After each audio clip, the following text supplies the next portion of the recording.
இந்த வீடியோவை வழங்குவோர் the Chennai Silks. Let the celebrations begin. Aadi treat செம வெயிட். பிருத்வி ஷா உடைய யூரின் சாம்பிளில் டெர்பியூட்டாலின் அப்படின்னு ஒரு சப்ஸ்டன்ஸை கண்டுபிடிச்சிருக்காங்க. டெர்பியூட்டாலின் ஏன் அந்த லிஸ்ட்டில் இருக்குது அப்படின்னு பார்த்தோன்னா, ஸ்ப்ரே மூலமாக எடுக்கும்போது அதனுடைய பயோ அவைலபிலிட்டி வேறு, சிரப் மூலமாக எடுத்துகிட்டு இருக்கும்போது அதனுடைய பயோ அவைலபிலிட்டி வேறு. இன்னும் 2 பேருக்கும் தடை விதிக்கப்பட்டிருக்கிறது. அவங்க பிருத்வி ஷா அளவு ஃபேமஸாக இல்லையே தவிர மொத்தம் 3 பேருக்கு தடை விதிக்கப்பட்டிருக்கு. இப்போ முதல்ல நமக்கு தெரிய வேண்டியது பிருத்வி ஷாவுடைய யூரின் சாம்பிளில் இருந்த கான்சன்ட்ரேஷன் என்ன. பிருத்வி ஷா உடைய கேஸ் ரொம்ப சிம்பிள். அவர் TUE அப்படின்னு ஒரு தெரபியூட்டிக் யூஸ் எக்ஸம்ஷன். ஏன் அவர் அப்ளை பண்ணலை? ஏன்னா அவர் TUE அப்ளை பண்ணி அதே மருந்தை தாராளமாக எடுத்துகிட்டு இருக்கலாம், ஒன்றுமே ஆயிருக்காது. நோட்டீஸ் கொடுத்தா லாஜிக்கே இல்லை. நான் வர வாரம் வெள்ளிக்கிழமை நான் சாம்பிள் எடுக்கிறேன்னாக்கா, அப்போ இன்னிலிருந்து ஊக்க மருந்து நிறுத்திட்டு அது சாம்பிளில் வராது. ஒரு இன்கம் டேக்ஸ் ரெய்டு வச்சுக்கோங்களேன், சொல்லிட்டு நான் வாரம் வருவேன்னு சொல்லிட்டு வருவாங்களா? வருடத்தில் 365 நாட்களில் எந்த நாளிலும் அவர்களுக்கு அந்த சாம்பிள் கேட்கறதுக்கு உரிமை இருக்கிறது. ஸோ இந்த பிரச்சனை மூலிமா பிருத்வி ஷாவோட கிரிக்கெட் லைஃப் பாதிக்கப்படுமா?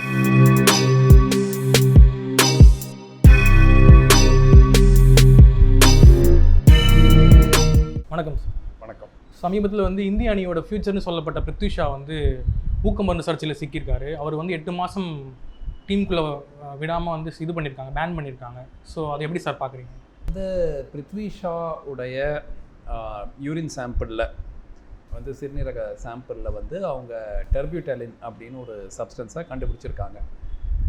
டெர்பியூட்டாலின் அப்படிங்கிறது வழக்கமாக இவங்க எங்கன்னா ஆஸ்மாவுக்கு ட்ரீட்மெண்ட் கொடுக்கறதுக்காக பயன்படுத்தப்படும் ஒரு மருந்து. அது மட்டும் இல்லை, இந்த காஃப் சிரப்பில் கூட இந்த பீட்டா-2 ஆகனிஸ்ட் அப்படிங்கிற ஒரு வகையான ஒரு மருந்து. ஸோ அந்த மருந்து அவருடைய வேர்ஷன் என்னென்னா, சளிக்காக அவர் எடுத்துக்கிட்டாரு. அது ஓடிசி காஃப் சிரப்பை போய் ஃபார்மசியில் வாங்கினார், அதில் எடுத்துக்கிட்டாரு அப்படிங்கிற ரீதியாக தான் அவர் சொல்லியிருக்கிறாரு. என்ன ஒரு சிக்கல் அப்படின்னா, டெர்பியூட்டாலின் பேண்ட் லிஸ்ட்டில் இருக்குது. ரெண்டாவது, டெர்பியூட்டாலின் ஏன் அந்த லிஸ்ட்டில் இருக்குது அப்படின்னு பார்த்தோன்னா, அது கிட்டத்தட்ட ஒரு மனிதனுக்கு, ஒரு அத்லீட்டுக்கு கொடுக்கக்கூட 3 விஷயங்கள் ரொம்ப முக்கியம். ஒன்று ஸ்பீடு, அதாவது வேகம். அது கிட்டத்தட்ட ஒரு அப் டு 8%, 10% வரைக்கும் எக்ஸ்ட்ரா ஸ்பீடு கொடுக்குது. ரெண்டாவது என்டியூரன்ஸ், ஸ்டாமினா. அதுலேயும் டெர்பியூட்டாலின் ஓரளவுக்கு, அஃப்கோர்ஸ் ஸ்பீட் அளவுக்கு இல்லை, அந்த அளவுக்கு அது கொடுக்கறது இல்லை, ஆனாலும் என்டியூரன்ஸ்லேயும் கொஞ்சம் ஓரளவுக்கு பெனிஃபிட் இருக்குது. மூணாவது என்ன அப்படின்னு பார்த்தீங்கன்னா, உங்களுக்கு ஸ்பீடு, ஸ்டாமினா மட்டும் இல்லாமல் மசில் மாஸ். அது ஒரு நாள் சாப்பிட்றதுனால இல்லை, ரெகுலராக டெர்பியூட்டாலின் எடுத்துக்கிட்டாக்கா ஸ்கெலிட்டல் மசில் மாஸும் வளர்கிறதுக்கு, ஸோ பாடி கொஞ்சம் ஸ்ட்ராங் ஆகிறதுக்கு வாய்ப்புகள் அதிகம். ஸோ இந்த 3 சிக்கல்கள் இருக்கிறதுனால தான் டெர்பியூட்டாலின்னா வாடா, அந்த வேர்ல்டு ஆன்டி டோப்பிங் ஏஜென்சி அந்த லிஸ்ட்டில் வச்சுருக்கிறாங்க. ஸோ அடுத்த கட்டமாக 2 கவலைகள். ஒன்று இந்த டெர்பியூட்டாலினை காஃப் சிரப்பில் நம்ம ஒரு ஸ்பூனில் ஒரு டீஸ்பூன் 2 டீஸ்பூனில் சாப்பிட்லாம். ரெண்டாவது விதம் எப்படின்னா, அதை ஒரு ஸ்ப்ரே மூலமாக இன்ஹேல் பண்ணலாம். ஸோ இதில் இந்த அத்லீட்ஸ் நிறையா பேர், சிலர் ஸ்ப்ரே மூலமாக எடுத்துகிட்டு இருக்காங்க. ஸ்ப்ரே மூலமாக எடுக்கும்போது அதனுடைய பயோ அவைலபிலிட்டி வேறு, சிரப் மூலமாக எடுத்துகிட்டு இருக்கும்போது அதனுடைய பயோ அவைலபிலிட்டி வேறு. அதே மாதிரி அதனுடைய கான்சன்ட்ரேஷன், யூரினில் அதனுடைய கான்சன்ட்ரேஷனும் வாடா அதுக்கு ஒரு லிமிட் செட் பண்ணோன்னு உறுதியாக சொல்லியிருக்கிறாங்க. பட் இன்னும் ஃபுல்லாக டெர்பியூட்டாலினுக்கு செட் பண்ணல. ஸோ இதெல்லாம் பார்க்கும்போது இது ஒரே ஒரு நாள் 2 நாள் காஃப் சிரப் எடுக்கிறதுனால வந்திருக்கிற லெவல் வேறு மாதிரி இருக்கும். நமக்கு பிருத்வி ஷாவுடைய டெஸ்ட் ரிசல்ட்டில் என்ன லெவல் வந்துச்சுன்னு நமக்கு தெரியாது. ஸோ அதை பார்த்துட்டு தான் அடுத்த கட்டமாக நம்ம சொல்ல முடியும். அது ஊக்கப்பொருளாக அவர் பயன்படுத்தினாரா, இல்லை அவர் சொல்கிற மாதிரி நிஜமாகவே ஒரு காஃப் சிரப்புக்கு மட்டும் எடுத்துக்கிட்டாங்களா. ஆனால் மீதி 2 கிரிக்கெட்டர்ஸ், இன்னும் 2 பேருக்கும் தடை விதிக்கப்பட்டிருக்கிறது. அவங்க பிருத்வி ஷா அளவு ஃபேமஸாக இல்லையே தவிர மொத்தம் 3 பேருக்கு தடை விதிக்கப்பட்டிருக்கு. ஸோ அவர் இந்த வாண்டடாக எடுக்கல, இந்த காஃப் சிரப் தான் குடிச்சிருக்காரு. ஸோ அதில் இந்த நீங்கள் சொல்கிற அந்த கெமிக்கல் இருந்திருக்கு அப்படிங்கிறது இப்போ அதுதான், அதனால தான் பேன் பண்ணி. அது அவருடைய வேர்ஷன். அதாவது நம்ம உண்மை என்ன அப்படிங்கிறதுக்கு விசாரணைக்கு பிறகு தான் தெரியும். ஏன்னா உங்களுக்கு ஒரு டோஸில் நம்ம எடுக்க ஒரு மருந்து எவ்வளோ அது யூரினில் கான்சன்ட்ரேஷன் வருங்கிறதுக்கு வெவ்வேறு லெவல் இருக்குது. ரத்தத்தில் என்ன கான்சன்ட்ரேஷன் வரும், சிறுநீரகத்தில் என்ன கான்சன்ட்ரேஷனில் வரும், அதெல்லாம் வெவ்வேறு லெவல் இருக்குது. ஸோ சில மருந்துகள் ஊக்கத்துக்காக பயன்படுத்தப்பட்டால் சிறுநீரகத்தில் அந்த கான்சன்ட்ரேஷன் அதிகமாக இருக்கும். ஏன்னா அது டோசேஜ் வந்து அது அதிகமாக தேவைப்படும்.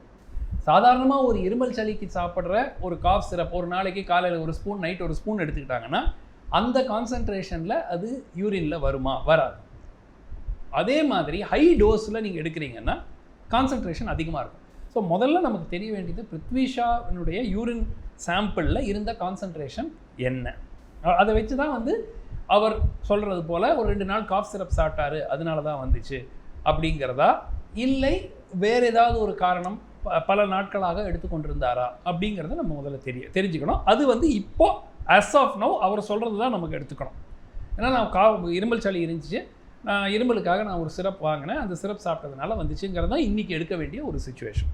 ஸோ இதே மாதிரி இதுக்கு மாதிரி எந்த பிளேஸாவது இதுக்கு மாதிரி பேன் பண்ணப்பட்டிருக்காங்களா? இந்த மாதிரி ஒரு காஃப் சிரப்போ இல்லை வேறு அவங்க ஒரு ட்ரீட்மெண்ட் எடுக்கும்போது அந்த ட்ரீட்மெண்ட் ரியாக்ட் ஆகி வேறு ஏதாவது அவங்க ஊக்க மருந்து சாப்பிட்டாங்க சர்ச்சைலாம் வந்துருக்கு. அதாவது கிட்டத்தட்ட 100 நபர்கள் வந்து இந்த மாதிரி ஊக்க மருந்துக்காக தடை செய்யப்படுறவங்களில் கிட்டத்தட்ட 25-30% மேலே வந்து இந்த மாதிரி காஃப் சிரப்பு, பீட்டா-2 அகனிஸ்ட்டு, இது வந்து வேர்ல்டு ஆன்டி டோப்பிங் ஏஜென்சி ஒரு பெரிய இதுவே ஒரு ரிசர்ச் பேப்பரே பப்ளிஷ் பண்ணியிருக்காங்க இந்த மாதிரி இதை எப்படி சமாளிக்கிறதுன்னு. பிருத்வி ஷா உடைய கேஸில் ரொம்ப சிம்பிள். அவர் வந்து TUE அப்படின்னு ஒரு தெரபிட்டிக் யூஸ் எக்ஸம்ஷன். இப்போது ஒரு நபருக்கு ஒரு உடம்பு ஆஸ்மாவே இருக்குதுன்னு வச்சுக்கோங்க. அவங்க வந்து அவர் ஒரு விளையாட்டு வீரர், மருத்துவர்கிட்ட சென்று இந்த மாதிரி எனக்கு TUE வந்து நீங்கள் கொடுக்கணும் அப்படின்னு வாடா கிட்ட அதை வந்து சப்மிட் பண்ணிட்டாங்கன்னா தெரபிட்டிக் யூஸ் எக்ஸம்ஷன் அப்படிங்கிற ஒரு இது வந்துடும். அதாவது இவருக்கு ஒரு நோய் இருக்கிறது, அந்த நோய்க்கு இந்த மருந்து பயன்படுத்தப்பட வேண்டிய அவசியம் இருக்கிறது, அதனால் இது அனுமதிக்கப்பட்டது அப்படிங்கிறது. அது நிச்சயமாக பிருத்வி ஷாவுக்கு தெரிந்திருக்கும். ஏன் வந்து அவர் அப்ளை பண்ணலை, TUEக்கு ஏன் அப்ளை பண்ணலைங்கிறது அது அதுக்கு பதில் இல்லை இப்போது. ஏன்னா அவர் TUE அப்ளை பண்ணி பெற்றுக்கொண்டு அதே மருந்தை தாராளமாக எடுத்துகிட்டு இருக்கலாம், ஒன்றுமே ஆயிருக்காது. அதுக்கு தான் வந்து வேர்ல்டு ஆன்டி டோப்பிங் ஏஜென்சி அந்த TUEங்கிற கான்செப்டை வச்சுருக்காங்க, அது அவர் வாங்கலை. ஸோ அப்போ பிருத்வி ஷாக்கு தெரியாமல் இந்த மேட்டர் நடந்துக்க வாய்ப்பு இல்லை அப்படின்னு சொல்லுவாங்க. அதாவது பிருத்வி ஷாவுக்கு TUE வாங்க வேண்டும் என்று தெரியாமல் இருக்கிறதுக்கு வாய்ப்பு இல்லை.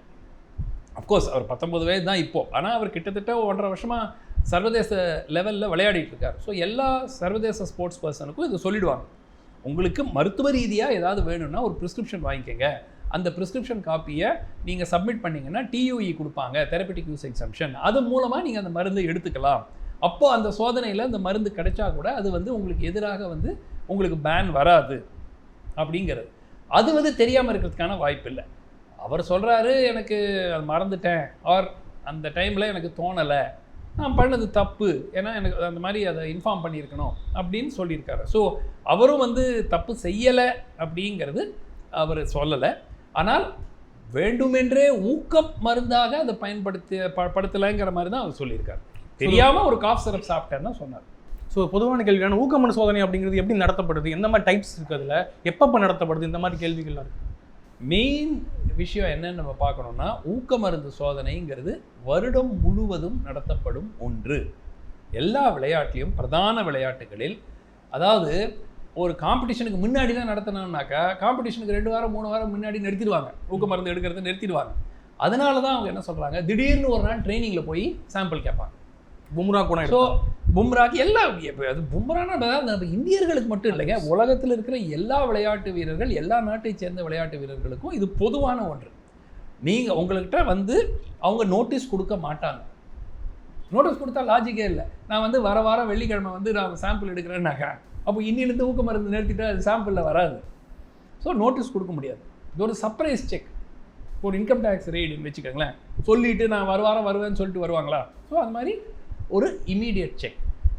வருடத்தில் 365 நாட்களில் எந்த நாளிலும் அவர்களுக்கு அந்த சாம்பிள் கேட்கறதுக்கு உரிமை இருக்கிறது. ஒரு முறை உங்களுக்கு அது ஏதோ ஒரு கிரேஸ் கொடுக்குறாங்க. சப்போஸிங் நீங்கள் அர்ஜென்ட்டாக வேறு ஏதாவது ஒரு வேலையில் இருக்கீங்க அப்படின்னாக்கா ஒரு முறை. ஆனால் 2 முறைக்கு மேலே நீங்கள் வந்து நான் கொடுக்க மாட்டேன், நான் ஊரில் இல்லை, என்னால் வர முடியாது, நான் பிஸியாக இருக்கிறேன், இந்த மாதிரி ஏதாவது சொன்னீங்கன்னா அதுவே வந்து ஒரு கிட்டத்தட்ட ஒரு டோப் டெஸ்ட்டை நீங்கள் அவாய்ட் பண்ணுறீங்க அப்படிங்கிற ரீதியாக அது கருதப்படும். ஸோ அதுவும் ரொம்ப முக்கியம். ஸோ இந்த பிரச்சனை மூலிமா பிரத்யூஷாவோட கிரிக்கெட் லைஃப் வந்து பாதிக்கப்படுமா? ஃபியூச்சர் எப்படி இருக்கும்? கிரிக்கெட் ஃபியூச்சர் அவருக்கு எப்படி இருக்கும்? நிச்சயமாக வந்து பாதிப்பு அப்படிங்கிறது 8 மாதங்கிறது ஒரு இன்டர்நேஷ்னல் கிரிக்கெட்டில் ஓரளவுக்கு ஒரு கன்சிடரபிள் டைம்.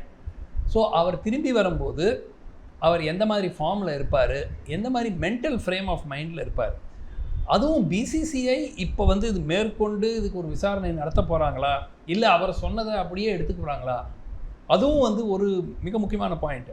ஏன்னா இது வந்து இன்னும் 2 பேர் எடுத்துக்கிட்டாங்களா, அவங்களும் காஃப் சிரப் தான் எடுத்துக்கிட்டாங்களா, எல்லாருக்கும் ஒரே மாதிரி டெர்புட்டாலினே வந்துச்சா, டெர்புட்டாலின் எப்படி 3 பேருக்கு வருது ஒரே டைமில் ஒரே டோர்னமெண்ட்டில், இதெல்லாம் கேள்வி வந்து அதுதான் பிசிசிஐ விசாரணை நடத்த போகிறாங்களா இல்லையாங்கிறது நமக்கு தெரியாது. முழுவாக விசாரணை நடத்தி அதன் அடிப்படையில் நடவடிக்கை எடுக்கப்பட வேண்டும். உண்மையாகவே பிருத்வி ஷா கூறுவது போல் இது வெறும் காஃப் சிரப் மூலம் நடந்ததா, இல்லை ஒரு திட்டம் விட்டு அவங்க ஊக்க மருந்து எடுத்தாங்களா அப்படிங்கிற விஷயத்தை நிச்சயமாக அவங்க கண்டுபிடிக்கணும். ஸோ நிறைய பிளேஸும் இந்த மாதிரி அவங்க வேறு பிரச்சனைக்காக ட்ரீட்மெண்ட் எடுக்கும்போது அவங்களுக்கு இந்த மாதிரி ப்ராப்ளம்ஸ் வருது அப்படிங்கிறத பற்றி சொல்கிறாங்க. ஸோ அஸ் அ டாக்டர் நீங்கள் என்ன அட்வைஸ் கொடுப்பீங்க? எந்த மாதிரி விஷயங்கள் அவங்க பண்ணக்கூடாது அப்படின்னு நீங்கள் எக்ஸ்பெக்ட் பண்ணுங்க? என்ன மாதிரி விஷயங்கள் இல்லைங்க, ஒரு இன்டர்நேஷ்னல் அத்லீட்டுக்கு அவங்களுக்கு இன்ஃபர்மேஷன் கொடுத்துட்றாங்க, எதெல்லாம் அலவுடு எதெல்லாம் நாட் அலவுட், இதெல்லாம் நீங்கள் பயன்படுத்தலாம் மருந்தாக, இதெல்லாம் பயன்படுத்த முடியாது அப்படிங்கிற ரீதியாக அவங்க வந்து உங்களுக்கு அந்த இன்ஃபர்மேஷன் கொடுத்துட்றாங்க. அந்த இன்ஃபர்மேஷன் அடிப்படையில் நடக்க வேண்டியது அவங்களுடைய பொறுப்பு. அதான் எனக்கு தெரியலைங்க அப்படியா, அதெல்லாம் சொல்ல முடியாது. ஓ இந்த மருந்து எடுக்கக்கூடாதா, அதெல்லாம் இக்னரன்ஸ் ஆஃப் த லா வந்து is not an excuse.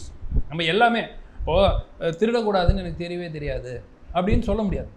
So owners வந்து அத்லீட்டு மேலே தான் இருக்குது. அந்த விளையாட்டு வீரர் தான் வந்து தான் தவறு செய்யவில்லை அப்படிங்கிறத நிரூபிக்கிறதுக்கான அந்த இது. ரெண்டாவது, இந்த டியூஇ ஆப்ஷனுங்கிறது நிச்சயமாக எல்லாருக்கும் தெரியும். தெரப்பட்டிக் யூஸ் எக்ஸம்ஷன் சர்டிஃபிகேட் நீங்கள் வாங்கிட்டு இவர் இதே மருந்தை எடுத்துக்கிட்டால் கூட அவருக்கு எந்த விதமான ஒரு தண்டனையும் வந்திருக்காது. அவர் டியூஇ வாங்கவில்லை அப்படிங்கிறது தான் இங்கே செய்தியே. ஸோ நிச்சயமாக வந்து இது வந்து ஒரு அவருக்கு மட்டும் இல்லை மற்ற வீரர்களுக்கும் ஒரு பாடமாக இருக்கணும். ஸோ இப்போ முக்கியமாக பார்த்தீங்கன்னா ரோஹித் சர்மாவும் கோலியும் வந்து 2 பேருக்கு ஒரு மோதல் போயிட்டுருக்கு அப்படிங்கிற மாதிரி ஒரு குற்றச்சாட்டு முன்வைக்கிறாங்க. 2 பேருமே மறுத்துருக்காங்க அதை.